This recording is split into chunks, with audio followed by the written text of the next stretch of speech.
మొదటి రాజుల 17వ అధ్యాయం 8వ వచనం నుంచి మరొకసారి చూడండి. అంతటా యెహోవా వాక్కు అతనికి ప్రత్యక్షమై ఇలాగు సెలవిచ్చెను, నీవు సీదోను పట్టణ సంబంధి అయిన సారేపతు అను ఊరికి పోయి అతడు ఉండము, నిన్ను పోషించుటకు అచ్చటున్న ఒక విధవరాలిని నేను సెలవిచ్చితిని. అందుకు అతడు లేచి పట్టణపు గమ్యందుకు రాగా ఒక విధవరాలు అచ్చట కట్టెలు ఏర్చుండగా చూచి ఆమెను పిలిచి త్రాగుటకై పాత్రలో కొంచెం నీళ్లు నాకు తీసుకురమ్మని వేడుకొనెను. ఆమె నీళ్లు తేవచ్చుండగా అతడు ఆమెను మరలా పిలిచి నాకు ఒక రొట్టె ముక్కను నీ చేతిలో తీసుకుని రమ్మని చెప్పాను. అందుకామె నీ దేవుడైన యెహోవా జీవంతోడు తొట్టెలో గుడ్డెలో కొంచెమే నూనెయు నా యొద్ద ఉన్నవే గాని అప్పం ఒకటైనను లేదు. మేము చావక ముందు ఇంటికి పోయి వాటిని నాకును నా బిడ్డకును సిద్ధము చేసుకోవాలని కొన్ని పుల్లలు ఏరుటకై వచ్చిదనను. అప్పుడు ఏలియా ఆమెతో ఇట్లనెను, భయపడవద్దు, పోయి నీవు చెప్పినట్లు చేయము. అయితే అందులో నాకు ఒక చిన్న అప్పము మొదట చేసి నా యొద్దకు తీసుకుని రమ్ము. తరువాత నీకును నీ బిడ్డకును అప్పములు చేసుకొను. భూమి మీద యెహోవా వర్షం కురిపించేంత వరకు ఆ తట్టులో ఉన్న పిండి తక్కువ కాదు, కొద్దిగానే అయిపోదని ఇశ్రాయేలు దేవుడిని యెహోవా సెలవిచ్చుచున్నాడు. నేను ఆమేన్, హల్లెలూయా. ఇలాంటి పరిస్థితుల్లో మనం ఉన్నటువంటి పరిస్థితుల్లో ఒక పోషణ అనేది చాలా అద్భుతమైన విషయం, చాలా ఆశ్చర్యకరమైన విషయం. అప్పుడున్న దినాలలో, ఏలియా గారి దినాలలో కరువు ఆల్రెడీ స్టార్ట్ అయిపోయింది, పరిస్థితులు కఠినమైపోవడం ప్రారంభమైపోయింది. అలాంటి పరిస్థితుల్లో దేవుడు ఏలియాను అద్భుతంగా పోషించడానికి, ఒక దైవజనుని అద్భుతంగా ఆశ్చర్యకరంగా నిలబెట్టడానికి, ఆ దైవజనుడితో పాటు ఒక విధవరాలి యొక్క కుటుంబాన్ని కూడా దేవుడు పోషించడానికి ఒక అద్భుతమైన ప్రణాళికను, ఒక అద్భుతమైన కార్యాన్ని వారి జీవితంలో దేవుడు చేయడం జరిగింది. దేవుడికి స్తోత్రం కలుగుతుంది. ఈరోజు దేవుని యొక్క పోషణ అనేది, దేవుడు మనల్ని పోషించే విధానం అనేది చాలా ఆశ్చర్యకరంగా ఉంటుంది, చాలా అద్భుతకరంగా ఉంటుంది. అది మానవ జ్ఞానానికి, మానవ మేధస్సుకి, మానవ తెలివితేటలకి అర్థం కాని విధంగా ఉంటుంది. ఒక వాగు దగ్గరికి దేవుడు వెళ్ళమన్నాడు.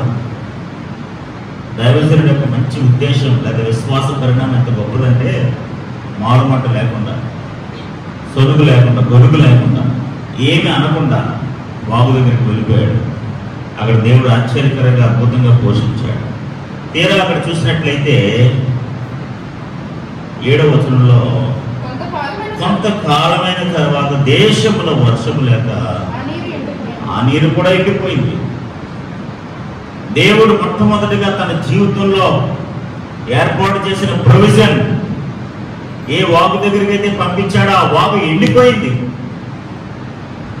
ఒక ద్వారం మూయబడింది. ఒక ద్వారం మూయబడిన వెంటనే ఇంకొక ద్వారాన్ని దేవుడు తెరిచాడు. ఒక ద్వారం మూయబడిన వెంటనే ఇంకొక ద్వారం తెరవబడ్డానికి దేవుడు తన కార్యాన్ని జరిగించాడు.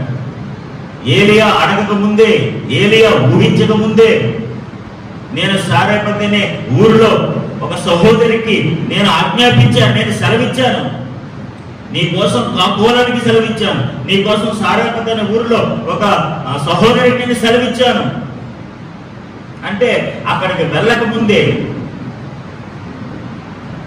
ఈ సేవకుడి యొక్క పరిస్థితిని, స్థితిని ఎరిగి ఎక్కడికి పంపించాలి. కొన్నిసార్లు మనం అనుకుంటాం, ఇశ్రాయేల్ దేశంలోనే వెధవరాలు లేరా? ఆ దేశంలో లేకపోతే ఆ ప్రాంతంలో దైవ సంబంధమైన ఇశ్రాయేల్ ప్రజలు చాలా మంది ఉన్నారు కదా. ఆ సీదోను పట్టణానికే లేకపోతే ఆ సారేపతి అనే ఊరికే వాళ్ళు ఇశ్రాయేలు కాకపోయినప్పటికీ, వాళ్ళు వారసత్వంలోకి ధర్మశాస్త్రంలోకి రాని వారైనప్పటికీ, వాళ్ళు లోక సంబంధమైన వారు అన్యులైనప్పటికీ కూడా ఎందుకు దేవుడు ఆ సహోదరునింటికి ఎందుకు పంపించాడు? దేవుని ప్రణాళికలు చాలా ఉన్నతంగా ఉంటాయి. ఆమేన్, హల్లెలూయా. ఆయన అక్కడికి పంపించడం విషయంలో ఏ ఉద్దేశం ఉందో, ఆ సహోదరుని పోషించడం విషయంలో దేవుడికి ఎలాంటి ప్రణాళిక ఉందో, ఆయన డైరెక్షన్స్ ఏంటో, ఆయన మార్గాలేంటో, ఆయన తలాంపులేంటో, ఆయన ఉద్దేశాలేంటో ఏమి మనకు అర్థం కావు. చాలా ఉన్నతంగా ఆయన మనకు డైరెక్షన్ ఇస్తుంటా ఉంటాడు. ఇక్కడ వాగు ఎండిపోయింది కదండి. వాగు ఎండిపోయిన వెంటనే దైవజనుడు ఏలియా తన సొంత నిర్ణయాలు ఏం తీసుకోలేదండి. ఇంకా వాగు ఎండిపోయింది కదా, ఏంటి మన పరిస్థితి, తిరిగి వెళ్ళి మన దేశానికి వెళ్ళిపోదాం, మన పట్టణానికి వెళ్ళిపోదాం, లేదా మన ఊరు వెళ్ళిపోదాం అని తన సొంత నిర్ణయాలు ఏం తీసుకోలేదు. ఏలియా దేవుడి దగ్గర నుంచి వచ్చే వర్తమానం కొరకు ఎదురు చూస్తున్నాడు. దేవుడు నన్ను ఎక్కడికి నడిపిస్తాడు, దేవుడు నన్ను ఎలా పోషిస్తాడు, దేవుడు నా జీవితంలో ఎలాంటి కార్యం చేస్తాడు. ఈరోజు కొన్నిసార్లు మన కంగారులో లేకపోతే మనకున్న ఆలోచన విధానంలో, మనకున్న జ్ఞానంలో కొన్నిసార్లు తెలివైన వారు మనకు తెలివైన నిర్ణయాలు తీసుకోవడానికి ప్రయత్నం చేస్తూ ఉంటాం. అలాంటప్పుడు మనం ఫెయిల్ అయిపోతాం. తెలుసా, నీ పట్ల దేవుడికి ఒక ఉద్దేశం ఉంది. ఆమేన్. ఏలియాని ఎలా పోషించాలో దేవుడి దగ్గర ఒక ప్లాన్ ఉంది. ఏలియాని ఎక్కడికి తీసుకెళ్లాలో దేవుడి దగ్గర ఒక ప్లాన్ ఉంది. నీ దగ్గర లేదు, ఏలియాకి తెలియదు. సారేపతి అనే సహోదరింటికి వెళ్తాడని ఏలియాకు తెలుసా? అక్కడ దేవుడు ఆయన అద్భుతంగా పోషించబోతున్నాడని, ఆయన ద్వారా ఆ కుటుంబాన్ని కూడా దేవుడు పోషించబోతున్నాడని ఏలియాకు తెలుసా? తెలియదు. బట్ ఎవరికి తెలుసు? దేవుడికి తెలుసు. ఆమేన్, హల్లెలూయా. ఈ రోజు నువ్వు ఎలా పోషించబడుతున్నావో నీకు తెలియదు, దేవుడికి తెలుసు. ఎలా సమకూరుస్తున్నాడో, ఎలా ఇస్తున్నాడో, ఎలా నడిపిస్తున్నాడో, ఏం చేస్తున్నాడో ఆయన దగ్గర క్లియర్ కట్ బ్లూ ప్రింట్ ఉంటుంది. బ్లూ ప్రింట్ అంటారు కదా, క్లియర్ కట్ ప్రింట్ అవుట్ ఉంటుంది అనమాట ఆయన దగ్గర. ఏలియా దగ్గర లేకపోవచ్చు, ఏలియాకి అర్థం కాకపోవచ్చు, కానీ మన పని ఏంటో తెలుసా అండి? విశ్వాసంతో ఆయనను వెంబడించడమే. ఆమేన్, హల్లెలూయా. ఇప్పుడు ఏలియాకి ఎంత అద్భుతమైన విశ్వాసపు పరీక్ష అంటే, వాగు ఎండిపోయింది, ఎక్కడికి వెళ్ళాలో ఏం చేయాలో అర్థం కాని పరిస్థితి. తిరిగి దేవుడు తనని నడిపించేంత వరకు, తిరిగి దేవుడు తనను పోషించేంత వరకు you have to wait for the lord. దేవుని కొరకు ఎదురు చూడాలి. ఎలాంటి సొంత నిర్ణయం తీసుకోకుండా, ఎలాంటి తొందరపాటు నిర్ణయం తీసుకోకుండా, ఖచ్చితంగా దేవుని యొక్క గైడ్లైన్స్ కొరకు, దేవుని యొక్క డైరెక్షన్ కొరకు, దేవుని యొక్క ప్రొవిజన్ అనుభవించడం కొరకు ఖచ్చితంగా ఏలియా దేవుని కొరకు ఎదురు చూశాడు. అప్పుడే మనం ఇంట్లో అంతటా అలాంటి ఎండిపోయిన పరిస్థితుల్లో మళ్ళీ యెహోవా వాక్కు అతనికి ప్రత్యక్షమైంది. ఎందుకు ప్రత్యక్షమైంది? ఎవరైతే అవసరంలో ఉంటారో, ఎవరైతే ఇబ్బందుల్లో ఉంటారో వారి యొక్క అవసరాలు తీర్చడానికి, వారిని పోషించడానికి, వారిని నడిపించడానికి, వారిని నిలబెట్టడానికి there comes the lord again. మళ్ళీ దేవుడు వస్తాడు. దేవునికి స్తోత్రం కలుగును గాక. అక్కడ యెహోవా వాక్కు మళ్ళీ ఏలియాకు ప్రత్యక్షమైంది. ప్రభువా, వాగు ఎండిపోయింది, కాకోలం ఆహారం తేవడం మానేసాయి. What is my situation? నా పరిస్థితి ఏంటి ప్రభువా? నా కండిషన్ ఏంటి ప్రభువా? Don't worry. ఒక ద్వారం మూయబడితే ఇంకొక ద్వారాన్ని కొరకు తెరిచి ఉంచాను. హల్లెలూయా, హల్లెలూయా, హల్లెలూయా. ఎంత విశ్వాసం అంటే, ఒక సీదోను పట్టణంలో సారేపతి ఒక ఊరుంది. అక్కడ ఒక దూరం ఉంది. ఆమె దగ్గరికి వెళ్ళిపో, ఆమె నేను పోషిస్తున్నాను. ఎంత గొప్ప విషయం అండి. అసలు ఏలియా ఎలా అన్నానంటే, ఏంటి ప్రభా ఒక విధవరాలింటికి ఏంటి నేను? ఆవిడికే లేదు. జనరల్గా విధవరాలంగా మన అందరూ కూడా ఒక వ్యక్తి మీద ఆధారపడతాం. ఒక మ్యాన్ అంటే ఒక మనుషుడి మీద ఆధారపడతాం. ఒక మనుషుడికి ఖర్చు పెడితే ఆయన తెచ్చిన సంపాదన ద్వారా కుటుంబం అంతా పోషించబడతారు, బిడ్డలందరూ చదివించబడతారు. సో డిపెండ్ అపాన్ మ్యాన్, ఒక మనుషుడి మీద ఆధారపడి. ఇప్పుడు ఎవరి మీద అయితే ఆధారపడ్డాడో ఆ లేడు. That is the situation. అది పరిస్థితి. ఆయన లేడు. అంత మాత్రమే కాదు, అక్కడ కరువు, ఆహారం లేదు, ఆవిడ పోషించుకోవడానికి తగిన సామర్థ్యం లేదు, తగిన శక్తి లేదు, ఇంట్లో డబ్బులు లేవు, గృహంలో పిండి లేదు, బుడ్డిలో నూనె లేదు. అలాగనే ఇప్పుడు ఒకరితో ఉందా, ఇడుగు మళ్ళీ ఒక అబ్బాయి ఉన్నాడు. ఇలాంటి పరిస్థితులు కలిగి ఇంత జటిలమైన కఠినమైన పరిస్థితులను ఒక కుటుంబానికి మళ్ళీ ఇంకొక ఎక్స్ట్రా పర్సన్ దేవుడు పంపిస్తున్నాడు. మీకు అర్థమవుతుందండి? ఆవిడ పరిస్థితి మీకు అర్థమవుతుందా? అసలే మనుషుని మీద ఆధారపడి బతుకుతున్న రోజులకి ఆయన కష్టపడి వెళ్ళి ఏ ఉద్యోగమో లేకపోతే ఏ వ్యాపారమో ఏ కూలి పని చేసి వస్తేనే కానీ మన దగ్గర ఇంట్లో డబ్బులు రావు. అలాంటి పరిస్థితులు ఏమీ ఆవిడికి లేవు. ఆవిడ సొంతంగా ఆవిడే స్ట్రగుల్ అవ్వాలి, ఆవిడే కూరలు ఏరుకోవాలి, ఆవిడే కష్టపడాలి, ఆవిడ పోషించబడాలి, తన కుమారుని పోషించాలి. వెరీ వెరీ పెథటిక్ సిచ్యువేషన్ అన్నమాట. చాలా భయంకరమైన పరిస్థితి. అది అనుభవించడం తప్ప వేరేవాడు తెలియదు. అలాంటి పరిస్థితులు కలిగిన ఒక స్త్రీ దగ్గరికి, ఒక సహోదరుడి దగ్గరికి దేవుడు అంటాడు, నువ్వు అక్కడికి వెళ్ళబోయే ఆవిడే నిన్ను పోషించుంటాయి, నేను ఆవిడ చెప్పాను అని అంటున్నారు దేవుడు. ఎంత ఆశ్చర్యకరమైన విషయం అంటే, ఎంత అద్భుతమైన విషయం అంటే, మారుమాట మాట్లాడలేదు ఏలియా. అవునా ప్రభా, అక్కడ నన్ను పోషించాలనుకుంటారా? ఓకే, అవకపోతే నేనే భారంగా ఉంటాను కదా ప్రభా, ఎందుకు నన్ను అక్కడికి పంపించడం? ఆవిడే వెదవరాలంటున్నా, పాపం ఒక కుమారుడు ఉన్నాడంటున్నాం, చాలా పేదవాళ్ళని కనపడుతుంది. వాళ్ళేమో మన బిడ్డలు కాదు, వాళ్ళు ఇశ్రాయేలులు కాదు, వేరే సంతానానికి చెందిన వారు. ఆ పట్టణంలో నేను ఎందుకు వెళ్ళాలి? అక్కడ నాకేం పని ఉంది అని ఇలాంటి ప్రశ్నలు ఏమీ ఏలియా మాట్లాడకుండా దేవుడు ఏం చేస్తే చెప్పాడో, ఎక్కడికైతే వెళ్ళమన్నాడో, ఏ స్థలానికైతే నడిపించాడు, ఏ గృహానికైతే నడిపించాడో, ఏ పోషణకు దేవుడు నడిపిస్తున్నాడో, ఏ మారుమాట లేకుండా అక్కడికి వెళ్ళిపోయాడు. దేవుడికి స్తోత్రం కలుగుతాడు. ఇంగ్లీష్లో భలే ఉంటుంది, రైజ్ అండ్ గో. నువ్వు లేచి వెళ్ళము, గో, వెళ్ళాలి, నువ్వు లేవాలి. ఫస్ట్ ఇక్కడ ఎండు పరిస్థితుల నుంచి, ఈ పరిస్థితుల నుంచి, ఇలాంటి ఇబ్బందికరమైన స్థితి నుంచి నువ్వు బయలుదేరు. ఇదిగో నీ కొరకు ఒక పోషణ నేను సిద్ధపరిచాను, నీకు ఒక మార్గాన్ని సిద్ధం చేశాను, నిన్ను పోషించడానికి, నేను నిలబెట్టడానికి ఒక కుటుంబాన్ని నేను ఏర్పాటు చేశాను. చాలా ఆశ్చర్యకరంగా, అద్భుతకరంగా ఏలియా ఏ మాత్రం కూడా ఏ ఇబ్బంది పడకుండా, ఏమీ మాట్లాడకుండా, ఏ అనుమానాలకు తావలేకుండా డైరెక్ట్గా అక్కడికి వెళ్ళిపోయాడు. దేవుడికి స్తోత్రం కలుగుతుంది. హల్లెలూయా. ఇక్కడ మనం నేర్చుకోవాల్సింది ఏంటో తెలుసా? దేవుడు మనం ఎక్కడికి నడిపిస్తే అక్కడికి వెళ్ళాలి. ఆమేన్. He has his direction for us.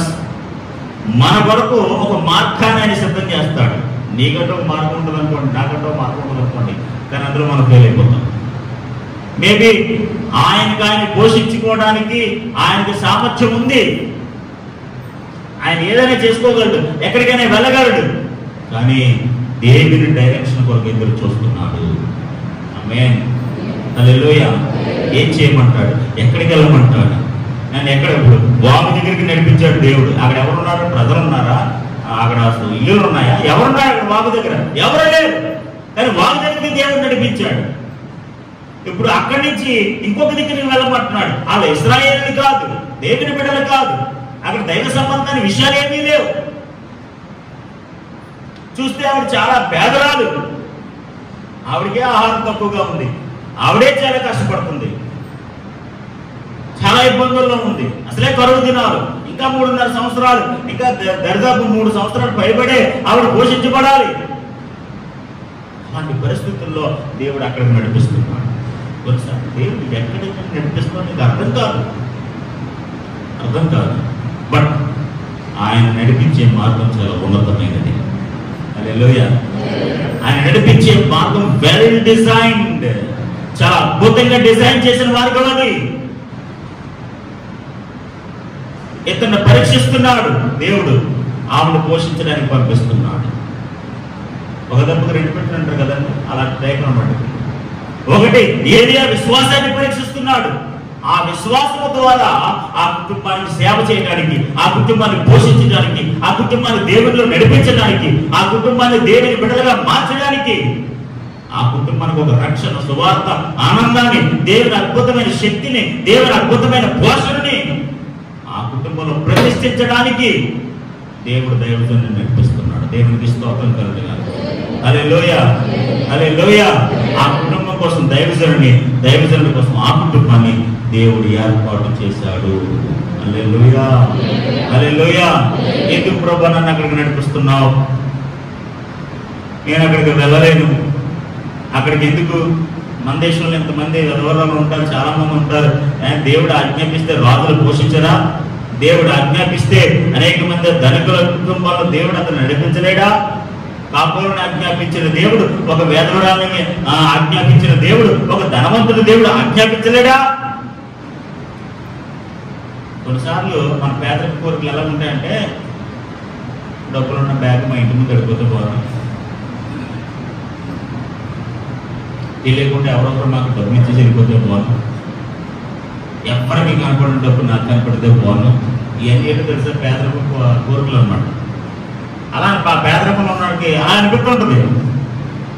కానీ దేవుడు నీ కొరకు ఒక ప్లాన్, ఆమేన్, హల్లెలూయా, నీ కొరకు ఒక మార్గాన్ని, నిన్ను పోషించడానికి, నిన్ను నడిపించడానికి, నిన్ను నిలబెట్టడానికి, నీకంటూ ఒక ప్రణాళికతో కూడిన ఒక కుటుంబాన్ని, విషయాన్ని దేవుడు నీ కోసం సిద్ధం చేస్తాడు. హల్లెలూయా. ఏలియా, నువ్వేం భయపడద్దు, డోంట్ వరీ అబౌట్ ఇట్. దానికోసం నువ్వేం ఆలోచన చేయొద్దు. నేను నడిపించే చోటికి నువ్వు వెళ్ళుము. ఆమేన్. అది పేద ఊరు కావచ్చు, పేద కుటుంబం కావచ్చు, ఎవరైనా కావచ్చు, ఆవిడ దగ్గర ఉందా లేదా, డజంట్ మ్యాటర్. ఏమీ ఆలోచన చేయొద్దు. Just go there. నువ్వు అక్కడికి వెళ్ళు, నేను నిన్ను పోషిస్తాను. దేవుడికి స్తోత్రం కలుగుగాక. హల్లెలూయా, హల్లెలూయా. 10వ వచనం. పట్టణపు గవిని యొద్దకు రాగా ఒక విధవరాలు అచ్చట కట్టెలు ఏరుచుండట చూచి ఆమెను పిలిచి, త్రాగుటపై పాత్రలో కొంచెం నీళ్లు నాకు తీసుకుని రమ్మని వేడుకొనెను. ఆమె నీళ్లు తేబోచుండగా, నీళ్ళే కదా ఫస్ట్ ఏమనుకుందండి? మంచినీళ్ళు తేమన్నారు.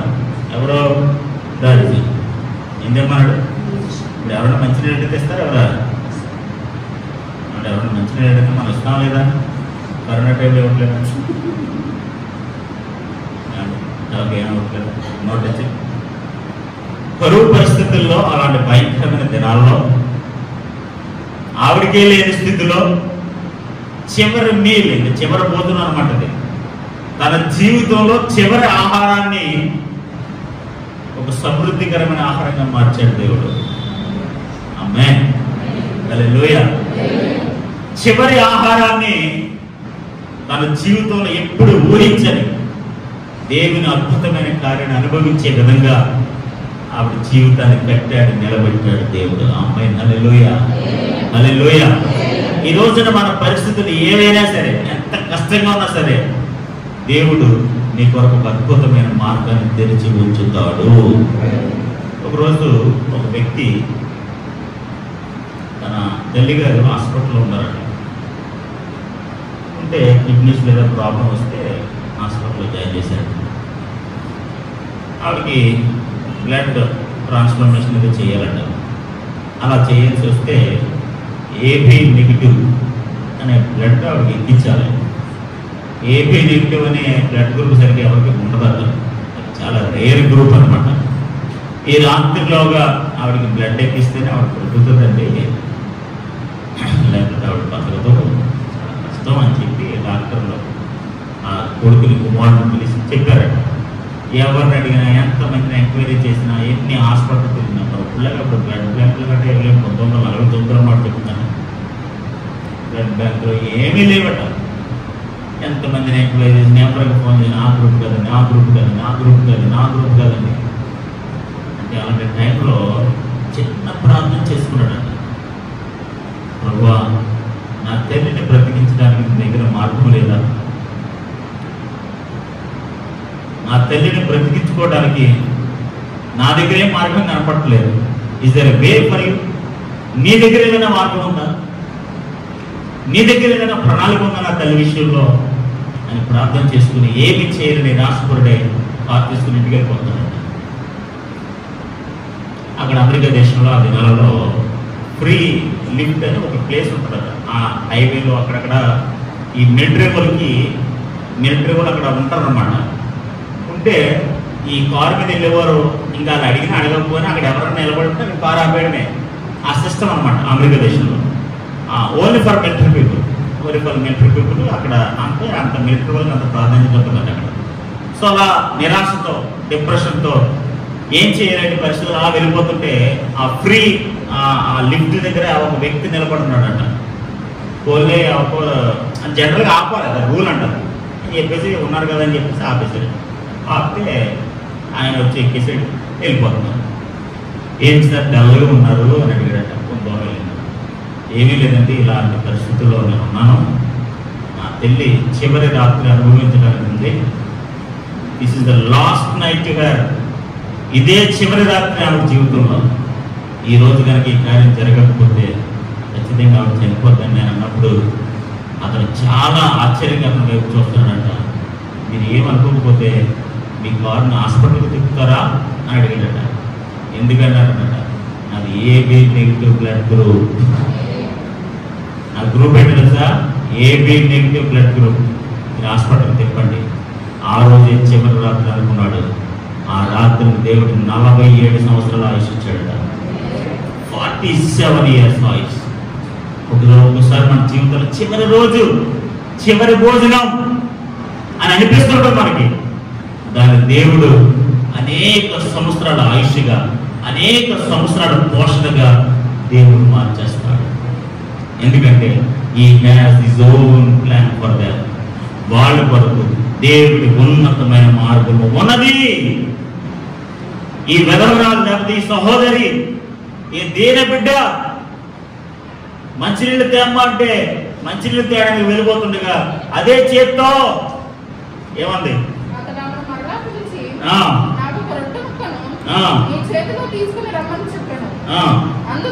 అందుకామె నీ దేవుడని యెహోవా జీవముతోడు పట్టెడు పిండి చాలా తక్కువ నూనె నా ఎత్తనున్నవే గాని అస్సలు ఒక్క అప్ప కూడా లేదు. ఆమేన్, హల్లెలూయా, హల్లెలూయా. నా దగ్గర ఒక్క రొట్టె ముక్క కూడా లేదు. కొద్దిగా పిండి ఉంది, కొద్దిగా నూనె ఉందంటే ఈ రెండే ఉన్నాయి. There is no other option. ఇంకా వేరే ఆప్షన్ లేదు. ఇది ఒక్కటే, ఈ రెండే ఉన్నాయి. ఈ రెండింటితోనే చివరి భోజనము చేసి నా కుమారుడు నేను చనిపోవడానికి సిద్ధంగా ఉన్నాం. We are going to die today. This is our last meal. అది చేసేసి చచ్చిపోదామని చెప్పేసి పొలలేరు కూడా వచ్చాను నేను. That is my situation today. అదే నా పరిస్థితి. అమ్మా చూడండి, అప్పుడు ఏలియా ఆమెతో ఇట్లనను, నువ్వేం భయపడద్దమ్మా, దేవుడికి స్తోత్రం కలుగుగా. హల్లెలూయా. ఇది చివరి భోజనమని, లేకపోతే ఇది చివరి అవకాశమని, నీ పోషణ విషయంలో, లేకపోతే నీ బిడ్డ పోషణ విషయంలో, నీ కుటుంబ పరిస్థితుల విషయంలో, నీకు కలుగుతున్న ఇబ్బందుల విషయంలో, నీవు కలిగి ఉన్న బలహీనత విషయంలో, నీవు కలుగుతున్న ఆర్థిక పరిస్థితుల విషయంలో నువ్వు ఎట్టి పరిస్థితుల్లో భయపడవద్దు. ఆమేన్, హల్లెలూయా. దేవుడు అద్భుతంగా నిన్ను స్వస్థపరుస్తాడు, అద్భుతంగా దేవునికి ఆరోగ్యం ఇస్తాడు, అద్భుతంగా నిన్ను పోషిస్తాడు, అద్భుతంగా నిన్ను నడిపిస్తాడు. ఎండిపోయిన వాగు దగ్గర నుంచి ఒక పేద కుటుంబానికి నడిపించాడు. అక్కడే పోషణ లేదు, అక్కడ పోషణలు లేని చోట సమృద్ధిని ఇచ్చాడు. హల్లెలూయా, హల్లెలూయా. దేవుడు ఎలాంటి అద్భుతమైన కార్యాలు చేస్తాడంటే అండి, చాలా చిన్న విషయం నుంచే గొప్ప కార్యాన్ని చేస్తాడు. మోషే చేతిలో చిన్న కర్ర ఉంది, కానీ అది ఎర్ర సముద్రాన్ని పాయించేసింది. హల్లెలూయా, హల్లెలూయా. స్మాల్ ఇన్స్ట్రుమెంట్స్, చిన్న వస్తువులు పెద్ద కార్యాలు చేస్తాయి. ఆమేన్, హల్లెలూయా, హల్లెలూయా. అప్పుడు దైవజనుడు అంతే ఏం చెప్పాడు, నువ్వు భయపడవద్దు. ఆమేన్, హల్లెలూయా. నువ్వు ఏ విషయంలో వరి కావద్దు. నిన్ను పోషించడానికి దేవుడు నన్ను పంపించాడు, నన్ను పోషించడానికి దేవుడు నిన్ను ఆజ్ఞాపించాడు. దేవునికి స్తోత్రం కలుగుగా. హల్లెలూయా, హల్లెలూయా. నేను గత వారమే చెప్పాను, నీ దగ్గర ఎంత తక్కువ ఉంటే అంత మంచిది. దేవునికి స్తోత్రం కలుగుగా. Little is better. ఎంత తక్కువ ఉంటే అంత మంచిది. ఎంత తక్కువ ఉంటే అంత విశ్వాసం ఉంటుంది. ఎంత తక్కువ ఉంటే అంత దేవుని మీద ఆధారపడే స్వభావం ఉంటుంది. ఎంత తక్కువ ఉంటే దేవుడి డైరెక్షన్లోకి వెళ్ళడానికి అవకాశం ఉంటుంది. దేవునికి స్తోత్రం కలుగుగా. హల్లెలూయా. నీ ద్వారాలు మూయబడితే దేవుని ద్వారాలు తెరవబడుతుంది. మన ఆలోచన విధానాలు, మన జ్ఞానాలు ఇవన్నీ ఫెయిల్ అయితేనే దేవుని ఉన్నత జ్ఞానంలో ఉన్న ప్రణాళిక నీ కొరకు, నా కొరకు ఏర్పాటు చేయబడుతుంది. నీ జ్ఞానంతో, నీ తెలివితేటలతో, నీ సామర్థ్యంతో, నీ జ్ఞానంతో, నీ శక్తితో ఎంత దూరం ప్రయాణం చేస్తావో అక్కడ దేవుని కార్యాలు ఉండవు, దేవుని అద్భుతాలు ఉండవు, దేవుని మహిమ ప్రత్యక్షము కానేరదు. ఒక అద్భుతమైన కార్యము జరగాలంటే దేవుని మీద విశ్వాసం ఉంచాలి, దేవుని మాటకు విధేయత చూపించాలి. అప్పుడే ఖచ్చితంగా దేవుని అద్భుతమైన కార్యాలు మనం చూడగలుగుతాం, ఒక సాక్షాత్తుగా నిలవగలుగుతాం. దైవజనుడు వచ్చాడు, అమ్మ నాకు రొట్టె ముక్క వేసారండి. బాబు నువ్వు ఎవరో నాకు తెలియదు, ఎందుకు వచ్చిన బాధ, మాకున్నది ఎంత పిండి, మాకున్నది ఎంత నూనె, నువ్వేదో మంచిని అడిగావు, ఆ మంచిని తెచ్చిస్తున్నా తాగేసి వెళ్ళిపో. అవునా కదా, కరోనా టైంలో మంచిగా ఉంటుంది రేపు. మళ్ళీ రొట్టె ముక్క అంటున్నాం, మళ్ళీ అప్పం అంటున్నాం, మళ్ళీ తర్వాత ఇక్కడే ఉంటానంటావు, రకరకాల స్టోరీలు చెప్తావు నువ్వు. కాబట్టి ఇవేమీ వద్దు, ఇవేమీ వద్దు. నీ పని నువ్వు చూసుకో, నా పని నేను చూసుకుంటాను. నువ్వు వేరు, నేను వేరు. నువ్వెవరో నాకు తెలియదు, నేనెవరో నీకు తెలియదు. ఏరియా తన దేశంలో, తన పట్టణంలో ఫేమస్, కానీ ఈ సీదోరపట్నం, సారేపల్లి ఊర్లో ఏరియా ఎవరో తెలుసు? కొద్ది గొప్ప దేవుడి సహోదరికి ఆజ్ఞాపించాడు, ఒక దైవజనుడు నేను పంపిస్తున్నాను అదేదని. ఆవిడకి విశ్వాసం ఉండాలి కదా. ఆవిడేం దేవుని బిడ్డ, ధర్మశాస్త్రం తెచ్చా, ద్వితీయోపదేశ కాండంలో పొరుగు వారిని పోషించాలి, వాడికి సహాయం చేయాలని ఉంటుంది కదా. ఆ వాక్యాన్ని సహోదరి తెలుసా? తెలియదు కదా. దేవుడు ఆజ్ఞాపించేంత మాత్రాన ఈ సహోదరు ఇన్వాల్వ్ అయిపోయి విశ్వాసం ఇచ్చి లేకపోతే ఆ మాట వినేసి విధేయత చూపించాల్సిన అవసరం ఏం లేదు. కానీ ఏంటో తెలుసా? విశ్వాసం. ఆమేన్. ఎంత గొప్ప అద్భుతమైన, ఎంత గొప్ప విశ్వాసం అంటే సహోదరి నాకు తెలియదు. నాకు అనిపిస్తుంది ఏలేకంటే గొప్ప విశ్వాసం అనిపిస్తున్నారు. తనకున్న చివరి భోజనాన్ని ఇంకొకరికి ఇచ్చేసిందంటే తర్వాత ఇప్పుడు ఉందా, ఉంటుందా, మిగులుతుందా, ఏమవుతుంది? సెకండ్ అప్పుడు పిండి అప్పటికి అభివృద్ధి అయిందండి, అప్పటికి ఆశీర్వాదం వచ్చిందా, అప్పటికి అద్భుతం జరిగిందా, అప్పుడు కార్యం చూసిందా? కార్యం చూడలేదు, అద్భుతం చూడలేదు, మహిమ జరగలేదు, ఏం జరగలేదు. కానీ ఒకటే ఒకటి నమ్మింది, దైవజనుడు అడిగాడు, ఇచ్చేశానంటే. ఆమేన్, హల్లెలూయా.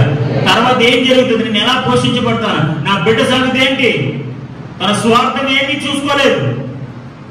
కనీసం ఆవిడ కోసం తీసుకుంటాను, తన బిడ్డ కోసం చూడాలా? జనరల్గా అలాగనుకోండి సార్, ఎంతో బిడ్డలేదు, ఎంతో ఉండేది, నా కోసం కాకుండా నా బిడ్డ కోసం ఉంచుకోవాలి కదా నేను. అది ఇంకా మా ఇద్దరికే 2 అప్పాలు వస్తాను, ఇంక చెరుకు అప్పలు తినేసి ఈ జీవితాన్ని క్లోజ్ చేసేద్దాం, ముగించేద్దాం అనుకుంటున్నాం.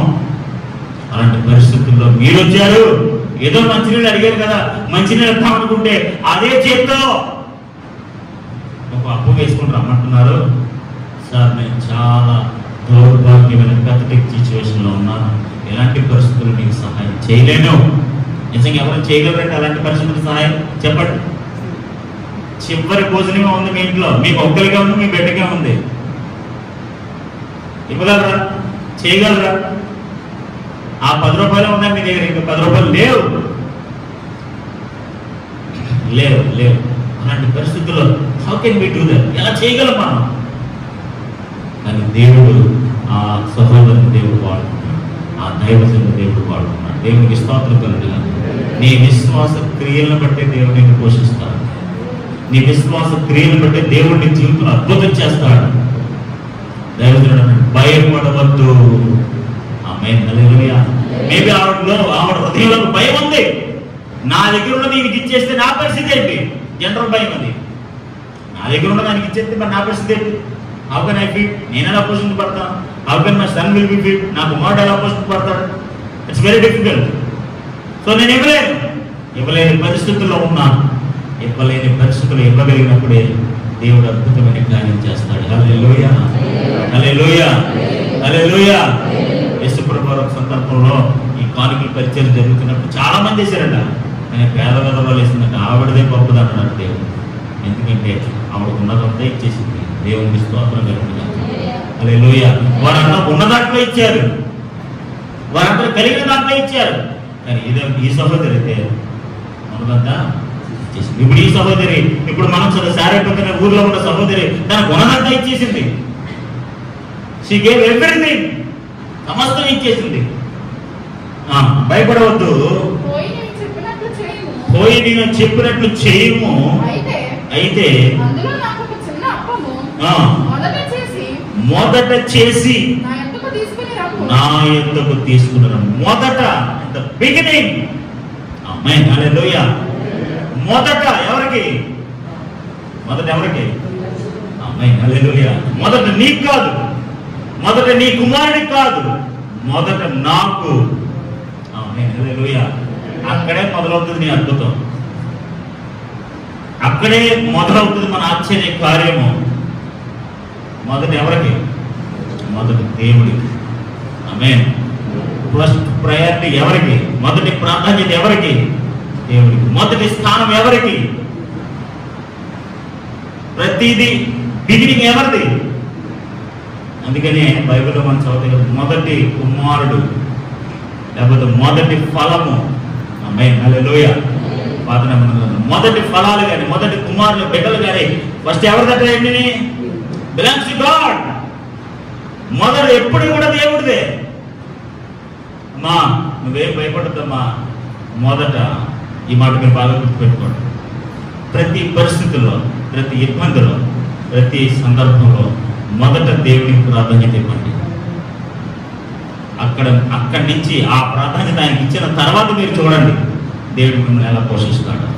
ఆమేన్. హల్లెలూయా, హల్లెలూయా, హల్లెలూయా. అమ్మ నువ్వు తినేసి నీ కుమారుడు కూడా తినేసి అప్పుడు మిగిలితే నాకు పెట్టరా. మన బ్యాచ్ ఎలాంటి బ్యాచ్ అంటే ముందు అది తినేసి 2 రోజులు కూడా ఉంచుకొని ఇంకా తినడానికి అవకాశం లేకపోతే అప్పుడు మా దగ్గర వస్తాయి.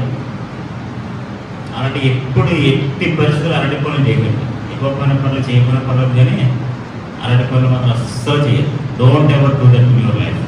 మీ జీవితం లాంటిది ఎప్పుడు చేయకండి. Best is first is for God అంతే. ఆమేన్. హల్లెలూయా, హల్లెలూయా. అమ్మ నువ్వు తినేసి నీ కుమారుడు తినేసిన తర్వాత మిగిలితే నాకు వేసుకుంటురా అని అనలేదు ఇక్కడ దేవుడు.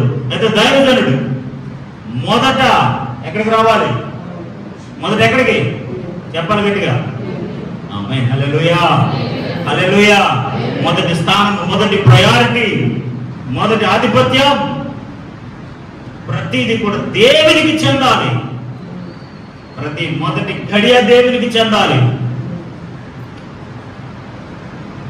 మొదటి స్థానము దేవునికి ఇవ్వగలిగితే, ఆ ప్రయారిటీలో ఇవ్వగలిగితే ఖచ్చితంగా దేవుడు అద్భుతంగా నేను పోషిస్తాడు. హల్లెలూయా. ఇబ్బందికరమైన పరిస్థితుల్లో కూడా సారేపతి వెదవరాలు పాపం ఆ సహోదరి ఇంట్లో ఏమన్నా ప్లెంటీ ఆఫ్ ఏమన్నా ఉందండి, చాలా సమృద్ధి ఉందా మొదలు ఇచ్చేయడానికి? ఉన్నదే చివరిదే, ఉన్నదే చివరిది. ఇంకా చివరి 6 దేశాలు చనిపోదామని ఫిక్స్ అయిపోయారు. ఇంకా అలాంటి పరిస్థితుల్లో మొట్టమొదటి మీకోసం తీసుకోకుండా నా దగ్గర తీసుకురండి అంటున్నాడు దైవజనుడు. నువ్వేం భయపడకు.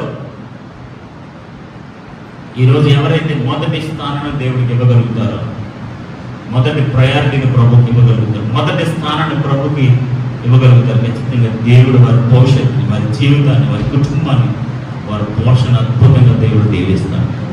హల్లెలూయా.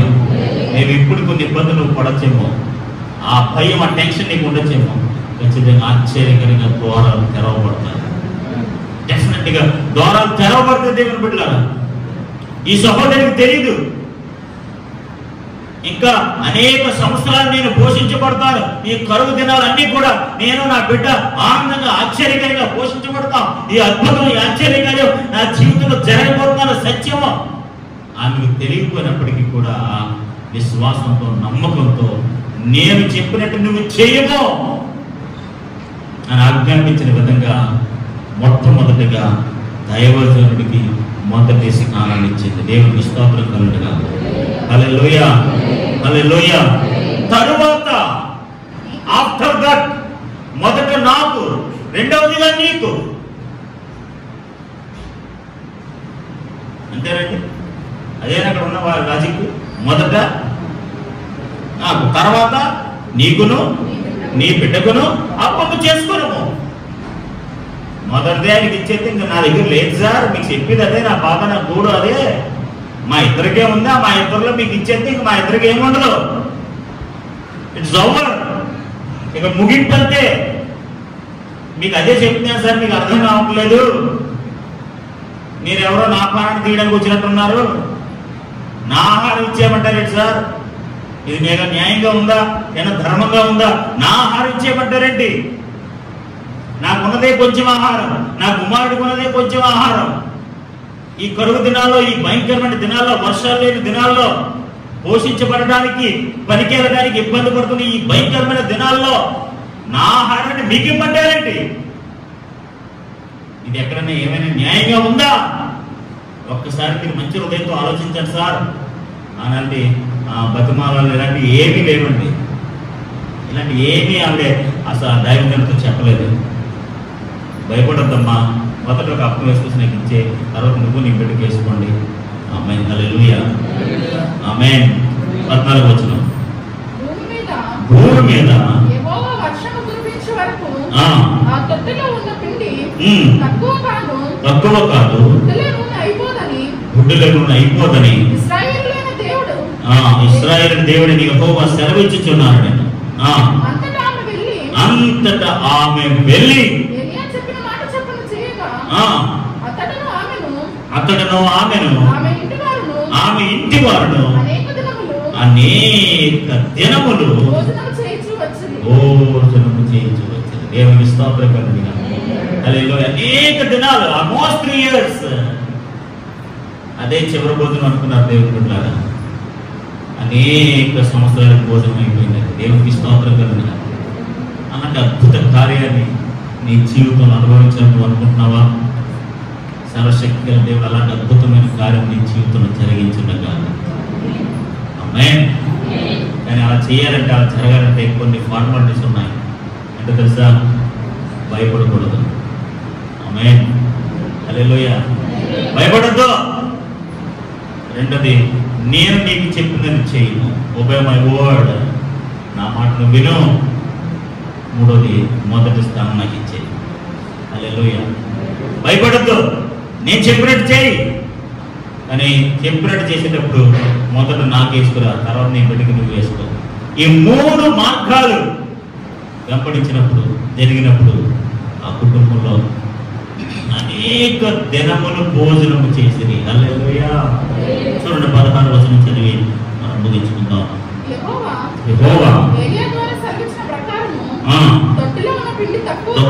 తొట్టిలో ఉన్న పిండి తక్కువ కాలేదు, తొట్టిలో ఉన్న నూనె అయిపోలేదు. దేవునికి స్తోత్రం కలుగునుగా. హల్లెలూయా, హల్లెలూయా. అదే చివరి భోజనం అనుకున్నారు, అది అనేక రోజులకు భోజనం అయింది. అదే చివరి రాత్రి, అదే చివరి రోజు అని అనుకున్నారు. అయ్యా, మా దగ్గరికి ఏమీ లేదయ్యా, కొద్దిగా పిండి ఉంది, కొద్దిగా నూనె ఉంది, నా కుమారుడు నేను కూడా 2 అప్పాలు వేసి తినేసి మా లైఫ్ ముగించేద్దాం. Next step is of death అంతే. తర్వాత మా మరణమే, ఇంకేం లేదు ఆప్షన్. అలాంటి పరిస్థితులు మీరు వచ్చినట్టు అడుగుతున్నారు. నీ మాట చెప్పున, మీరు ఇచ్చిన ధైర్యం చెప్పిన, మీరు ఇచ్చిన అజ్ఞానం చెప్పున, మొట్టమొదటిగా మీకు ఇమ్మన్నారు కాబట్టి ఇదిగో భయపడకుండా నీ మాట చెప్పున మొట్టమొదటిగా మీకు ఇస్తున్నానయ్యా అని విశ్వాసంతో, నమ్మకంతో, ధైర్యంతో మొట్టమొదటి ప్రాధాన్యత దేవుడికి ఇచ్చినప్పుడు ఆ సహోదరుని దేవుడు అనేక సంవత్సరాలకు ఆహారంగా మార్చేస్తున్నాడు. హల్లెలూయా. ఆ తొట్టలో పిండి అయిపోతుందట, ఆ బుడ్డులోనే అయిపోవట్లేదు. ఎంత అద్భుతం అండి, ఎంత ఆశ్చర్యకరం అండి. అలాంటి ఆశ్చర్యకరం ఈ దినం నీ జీవితం దేవుడు జరిగించింది కనుక, ఆశ్చర్యకరంగా దేవుడు నిన్ను పోషించింది కనుక, ఒకవేళ ఏ ద్వారాలైతే మూయబడ్డాయో, ఏ ద్వారాలైతే ఎన్ని పరిస్థితులు ఉన్నాయో, అలాంటి ద్వారాలన్నీ మళ్ళీ నీ కొరకు తెరవబడును గాక. అద్భుతమైన మాట చెప్పన, దేవుడు నీ కొరకు ఒక మార్గాన్ని సిద్ధపరిచాడు, దేవుడు నీ కొరకు ఒక పోషణని సిద్ధపరిచాడు. ఆ పోషణలోనికి, ఆ డైరెక్షన్లో నువ్వు వెళ్ళగలిగితే, ఆయన మాటకు నువ్వు విధేయత చూపించగలిగితే, ఆయన మాట ప్రకారం నువ్వు వెళ్ళగలిగితే, ఖచ్చితంగా చాలా మంది మనం డైరెక్షన్ చేస్తాం, అలా ఉండు, ఇలా ఉండు, ఇలా చేయి, అలా చేయి. మన లైఫ్ విషయంలో దేవుడు ఒక డైరెక్షన్ కలిగి ఉంటాడు. మనం పోషించిన విషయంలో దేవుడికి ఒక డైరెక్షన్ ఉంటుంది. ప్రభు అక్కడ ఏంటి, అక్కడ ఆ సహోదరుడికి వెళ్ళమంటే అక్కడే ఏమీ లేదు, అక్కడ లేని చోటకి నువ్వు అక్కడికి వెళ్ళు. అనేక సంవత్సరాలకు, అనేక దినములకు భోజనాన్ని నేను సిద్ధం చేస్తాను. హల్లెలూయా, హల్లెలూయా. ఒకవేళ మన జీవితంలో కొన్నిసార్లు ఇదే చివరి పరిస్థితి, ఇదే చివరి భోజనం, ఇదే చివరి దినాలు. ఇందాక నేను ఒక జరిగిన సంఘటన చెప్పిన సహోదరుడు అంటాడుట, నా తల్లికి ఇది చివరి రోజు, నా తల్లికి ఇది చివరి రోజు. ఎంతో వేధించాడట. దేవుడు 47 సంవత్సరాలు ఆయుష్ ఇచ్చాడట. 47 years. దేవుని బిడ్డలారా, మన జీవితాలను అద్భుత కార్యం చేయడానికి దేవుడు సిద్ధంగా ఉన్నాడు. మనం ఏం చేయాలంటే మొదటి ప్రాధాన్యత దేవుడికి ఇవ్వాలి. ఆ దినాల్లో ఆ సహోదరుని, ఆ కరువు దినాల్లో దేవుడు ఎలాగైతే దేవుడు పోషించాడో, అనేక దినాలుగా ఆహారంగా పోర్చాడో, ఈ భయంకరమైన దినాల్లో, ఇలాంటి పరిస్థితుల్లో నువ్వు కూడా ఏం భయపడద్దు. దేవుడు డైరెక్షన్లో వెళ్ళండి. దేవుడు అద్భుతమైన పోషణ మీరు అనుభవించగలుగుతారు. సరస్వతి గల దేవుడు ఇలాంటి భయంకరమైన దినాలలో నిన్ను, నీ కుటుంబాన్ని, నీ బిడ్డలను ఆశ్చర్యకరంగా పోషించి నడిపించను కాక. మోకరించండి, ప్రార్థన చేసుకుందాం. ప్రేమగా తండ్రి,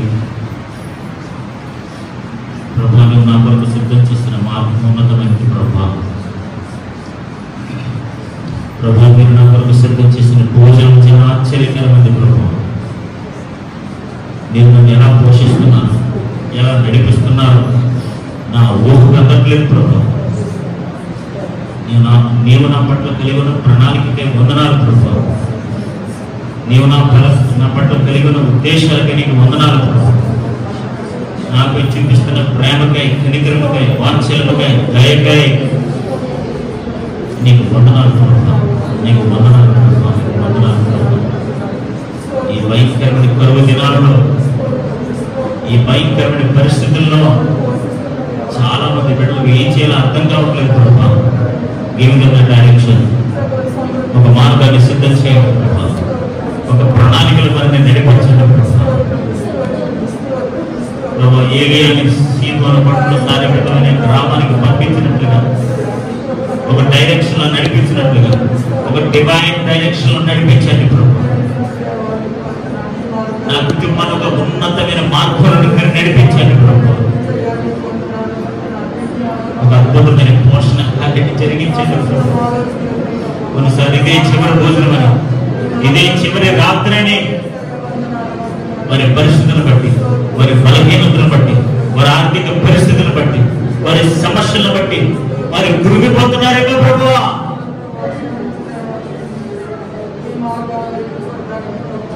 అది చివరి రాత్రి కాదు, ఇది అనేక సంవత్సరములకు పునాది, బిగినింగ్. అది ముగింపు కాదు, అది ఆరంభం మాత్రమే. 47 సంవత్సరాలకి ఆయుష్ ఇచ్చినట్లుగా, అనేక దినములు భోజనములు సిద్ధపరిచినట్లుగా, వారి ముగింపును ఒక ఆరంభంగా మార్చండి ప్రభా. ఒక ఎండింగ్ ఒక బిగినింగ్ గా మార్చండి ప్రభా.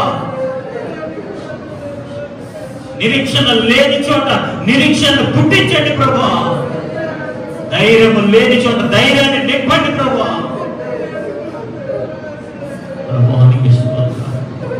ఇలాంటి దినాలు మీరు అట్టి రీతిగా పోషిస్తున్నారు ప్రభా. ఎంత ఆశ్చర్యకరంగా మీరు పోషిస్తున్నారు ప్రభా. ఎంత ఆశ్చర్యకరంగా మీరు సమకూరుస్తున్నారు ప్రభా.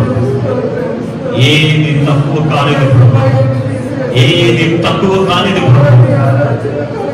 దేవానికి స్తోత్రం, దేవానికి స్తోత్రం, దేవానికి స్తోత్రం, దేవానికి స్తోత్రం, దేవానికి స్తోత్రం, దేవానికి స్తోత్రం.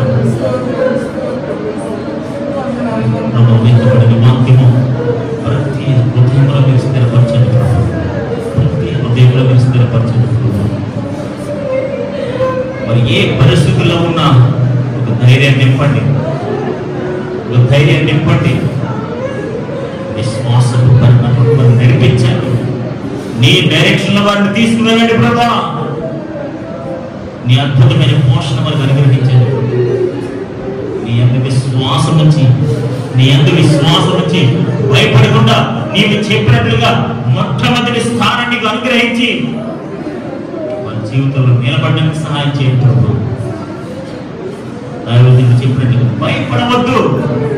ఇద్దరు ఎవరైతే వారి పరిస్థితులను బట్టి, వారి శారీరక బలహీనతలు బట్టి, వారి ఆర్థిక ఇబ్బందులను బట్టి, వారి కుటుంబ పరిస్థితులను బట్టి, సమస్యలను బట్టి, బిడ్డలను బట్టి ఎవరైతే ఆందోళన పడుతున్నారో, ఎవరైతే భయపడుతున్నారో ప్రభు, యేసు నామములో భయాన్ని తీసివేయండి ప్రభు.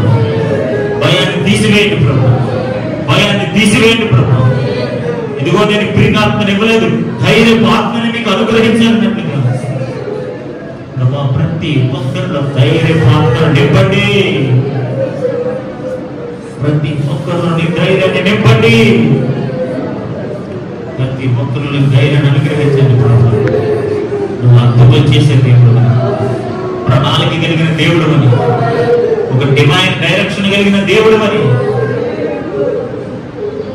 నీ సన్నిధి లేకుండా, నీ సహవాసం లేకుండా, నీ పోషణ లేకుండా మమ్మల్ని ఎక్కడికి నడిపించమని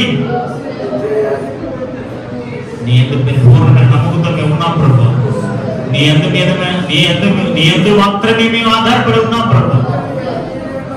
మీరే మా డైరెక్షన్ ప్రభు, మీరే మా సంరక్షణ ప్రభు, మీరే మా పోషణ ప్రభు. ఇలాంటి పరిస్థితుల్లో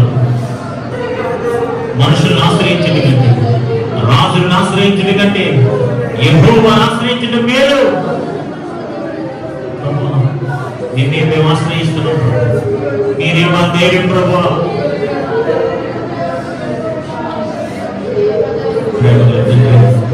ఈసయానికి వందనాలు, ఈసయానికి వందనాలు, ఈసయానికి వందనాలు. ప్రార్థన చేస్తున్నాం.